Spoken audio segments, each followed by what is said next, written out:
Does allowing someone to lie to you hinder your spiritual journey? That is the proposed question. It's a very interesting question on a number of fronts. First and foremost, are we aware that they're lying to us? Spiritual awakening is in large part an awakening to awareness. Oftentimes we are aware when someone is lying to us, but we actually talk ourselves out of that awareness, which is we may justify or we may downplay what has occurred within our own mind. Alternatively, we may be being manipulated, which is even when we call them on their lie, they may tell us, oh, that didn't happen. I didn't say that. Are you crazy? What's wrong with you? In such a case, we may start doubting ourselves. In either case, if we have downplayed it willingly without their manipulating us, or they manipulated us into downplaying or not acknowledging their lie, we're essentially throwing our inner compass awry. We will lose trust in ourselves when things don't go well. And when things don't go well and we find out they did in fact lie to us and we downplayed it either because we were trying to view them nicely or because they manipulated us into backing down from that awareness, from rightfully pointing out the wrong behavior, we'll lose trust for ourselves. And when that self-doubt gets larger, as it grows larger and larger, there's greater and greater cognitive dissonance, there's greater and greater mental noise, emotional anxiety that prevents us from being able to be as present as we could otherwise be. We have lost, in a way, lost innocence.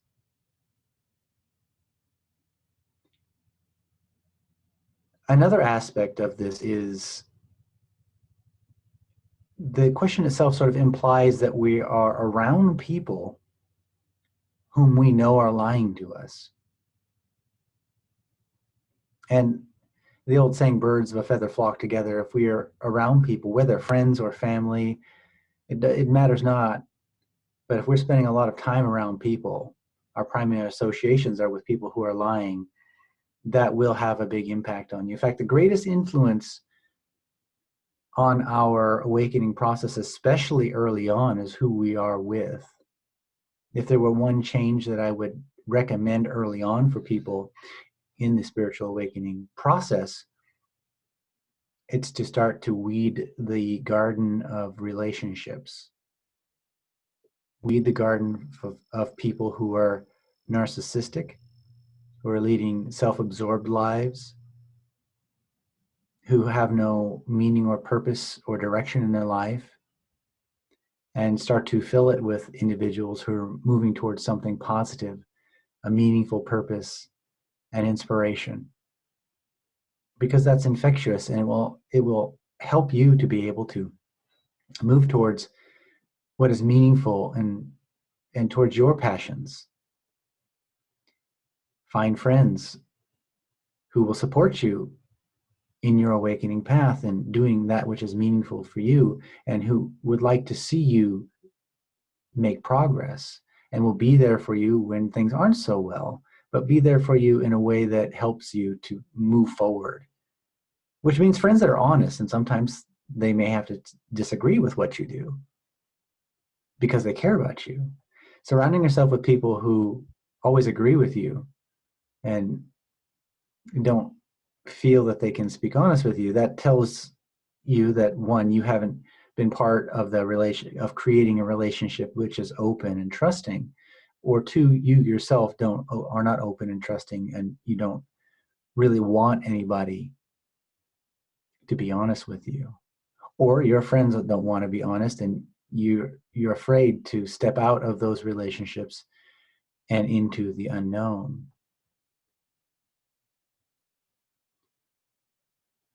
But the fundament of our issue is seeking usually approval, which is why we typically allow someone to lie to us. And of course, deceit. There are two types of conscience, we'll say.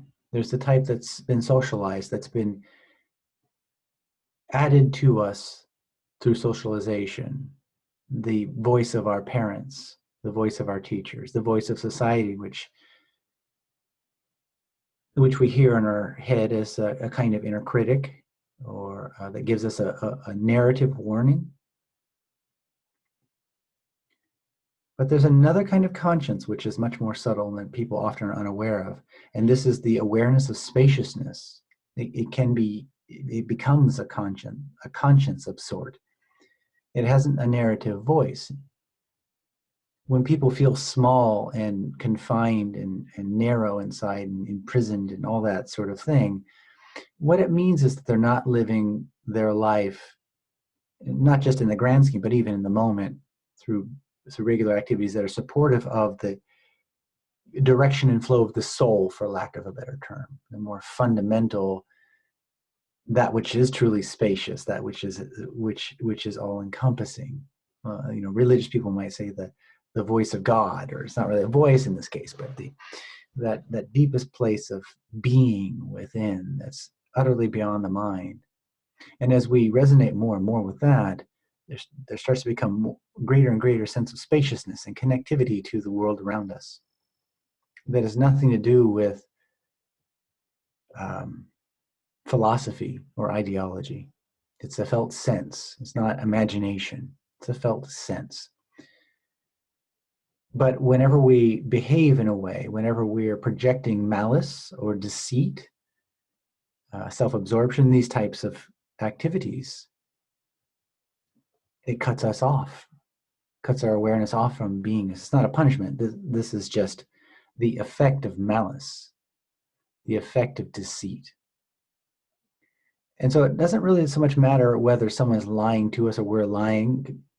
They're really almost the same thing. If it's affecting our inner clarity, then it's affecting our spiritual awakening path. Now, we may have to go through a certain amount of deceit. We may have to be manipulated to a certain extent before we finally realize and see what's going on and decide that we don't want to live that way anymore and put a stop to it. So sometimes we just have to have the experiences that we're having. That was certainly true with me. And I suspect it's true with everyone. And there will be a point where you reach a place in your life where you're just not going to play that game anymore. Maybe your life feels just like your inner compass is spinning and your life feels pointless and meaningless. Or you just don't have, maybe your health is waning and you don't have that much time left. Maybe you're getting older, or maybe you've got a sickness or a disease and you'd like to spend your last few years or days being authentic and being with people who are authentic. And in such a case, you're more than likely to put a stop to that sort of deceitful, lying behavior, because you realize that the price to be paid is too large. And the question is, when are you going to realize that? It took me a lot of years to realize that. And I had to cut some people out of my life, certain family members and friends who weren't really family. I mean, blood is one thing, but if there's not the love, are they really family? That's the question. You have the authority in your life if you use it. You're not obligated to your mother or father just because you were born to them. If the relationship is inspiring, you'll all take care of each other. If it's all obligation, there's something not quite right in the relationship. I would suspect it's not a true relationship.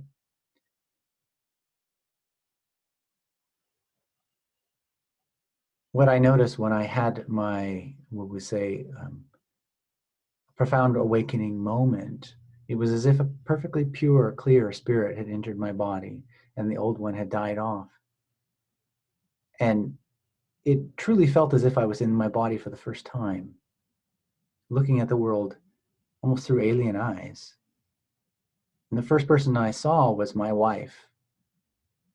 And it's not that I didn't I recognized her, but I saw her as if I had never, although I intellectually knew who she was, I saw her as if I had never seen her before.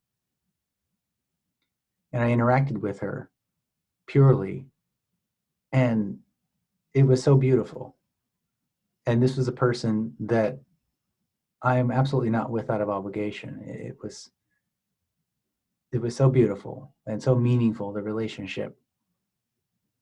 And then I met some old friends and family, and I look at these people, and I could see the malice, the deceit, the narcissism, the vampirism, the fact that they didn't really love me, and maybe they don't really love anyone, and they're really just trying to get what they can, take what they can, manipulate to take advantage. If you met a person like that, you're in a cafe and you met a person who's like that, and you recognize that, and they're a stranger, would you spend another minute with them?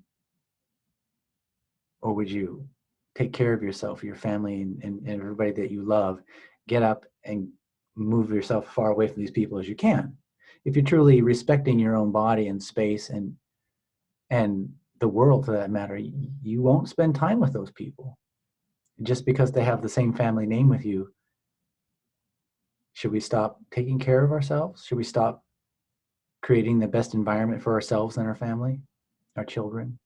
Because if we're allowing ourselves to be abused, what message does that send to our children? The chances are they'll allow themselves to be abused as well.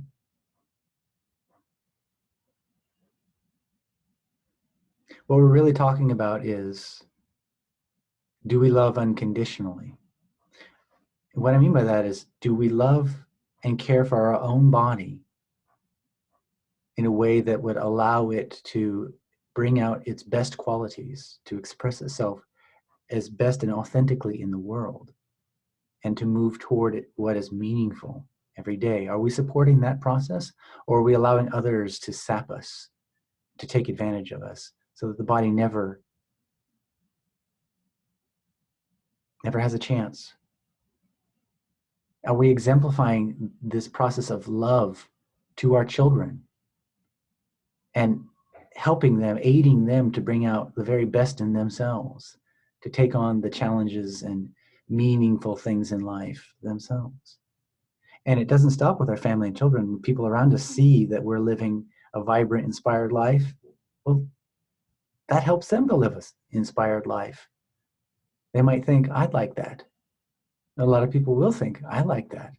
I'd like to be that way. And they may not be able to make that shift right away. It may take them 10 years, 20 years. But you've planted seeds that you probably aren't even aware of, simply by choosing clarity, choosing love. And sometimes to choose love, you have to cut people out. The argument against that, people would say, well, that's not unconditional love. You're deciding which person you're going to want in your life and which person you don't. Love doesn't mean you have to like somebody. It doesn't mean you have to like somebody. There's some people that are simply not likable. They don't even like themselves, and for good reason. You don't have to put up with bullshit. That's not loving. Because we don't want to be around somebody doesn't mean we hate them. We may still wish the very best for them, but we just recognize that our being around them doesn't help them at all, nor does it help us. It's a toxicity all the way around. And sometimes the very best service we could do for them, us, and the entire world, the most loving thing we can do, is to separate from those people, to cut them off, to say no. Love isn't all, this warm, fuzzy thing. It's that which sustains and empowers meaning, unconditioned meaning, a meaning that vibrates through the nervous system and fills the body, a meaning that extends beyond the body into the entire universe. Sometimes we feel this meaning when we're in deep states of meditation. Some people express that they've noticed that when they're near death, Some people have noticed it when they've taken psychedelics and they experience a death within the psychedelic experience. Sometimes we have to give up in order to feel that true meaning and love. That sometimes means we have to give up those things which have been vampiring. So think about what you want of your life, the direction you'd like to take, what's meaningful, what's meaningless within your life, what creates a feeling of hollow emptiness, and what creates a feeling of full clarity. What is it that engages you, and what is it that puts you off? Do more of that which engages you and creates and supports that clarity and vibrancy and engagement, and less of that which creates a kind of mental noise, a kind of dissociation, an unhealthy sort of dissociation, running away. That which is unfulfilling. Thank you.